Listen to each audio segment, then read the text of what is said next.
ನಾನಿಲ್ಲಿ ಸಿಂಪಲ್ಲಾಗಿ ಟೇಸ್ಟಿಯಾಗಿ ಗೋರಿಕಾಯಿ ಪಲ್ಯ ಮಾಡ್ತಾಯಿದ್ದೀನಿ. ಆಲೂಗಡ್ಡೆ ಹಾಕಿ ಯಾವುದೇ ಥರ ಶುಂಠಿ ಬೆಳ್ಳುಳ್ಳಿ ಹಸಿಮೆಣ್ಸಿನ್ಕಾಯಿ ಹಾಕಿಲ್ಲ, ಆದರೂ ತುಂಬ ಚೆನ್ನಾಗಿರುತ್ತೆ. ನೀವು ಟ್ರೈ ಮಾಡಿ. ಹಾಯ್ ನಮಸ್ತೆ, ವೆಲ್ಕಮ್ ಟು ಮೈ ಚಾನೆಲ್. ನಾನು ಲೀಲಾ. ಫಸ್ಟು ಗೋರಿಕಾಯಿನ ಬಿಸಿನೀರಲ್ಲಿ ಬೇಯಕ್ಕೆ ಇಟ್ಬಿಡೋಣ ಒಂದು 5 ನಿಮಿಷ. ಅದಾದಮೇಲೆ ಕಡಾಯಲ್ಲಿ ಒಂದು 3 ಟೇಬಲ್ ಸ್ಪೂನಷ್ಟು ಎಣ್ಣೆ ಹಾಕ್ಕೊಂಡು ಆ ಎಣ್ಣೆ ಬಿಸಿ ಆದಮೇಲೆ ಒಂದು ಸ್ವಲ್ಪ ಸಾಸಿವೆ, ಒಂದು ಸ್ವಲ್ಪ ಜೀರಿಗೆ, ಆಮೇಲೆ ಕರ್ಬೇವಿನ ಸೊಪ್ಪು ಒಂದು ಸ್ವಲ್ಪ, ಹಿಂಗೆ ಒಂದು ಸ್ವಲ್ಪ ಹಾಕ್ಕೊಳ್ಳೋಣ.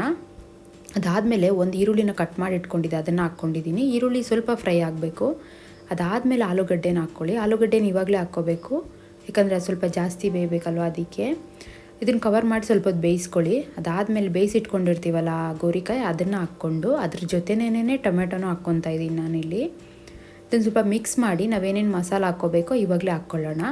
ಸ್ವಲ್ಪ ಅರಿಶಿನ, 1 ಟೇಬಲ್ ಸ್ಪೂನಷ್ಟು ಖಾರದ ಪುಡಿ, ಅದಾದಮೇಲೆ ಧನಿಯಾ ಪುಡಿ ಸ್ವಲ್ಪ ಹಾಕ್ಕೋತಾ ಇದ್ದೀನಿ. ಖಾರದ ಪುಡಿ ನಿಮಗೆ ಖಾರ ಎಷ್ಟು ಬೇಕೋ ಅಷ್ಟು ನೋಡ್ಕೊಂಡು ಹಾಕ್ಕೊಳ್ಳಿ. ನಾವು ಯಾವುದೇ ಹಸಿಮೆಣ್ಸಿನ್ಕಾಯಿ ಹಾಕಿಲ್ಲ, ಅದಕ್ಕೆ ಜಾಸ್ತಿ ಹಾಕಿದ್ದೀನಿ.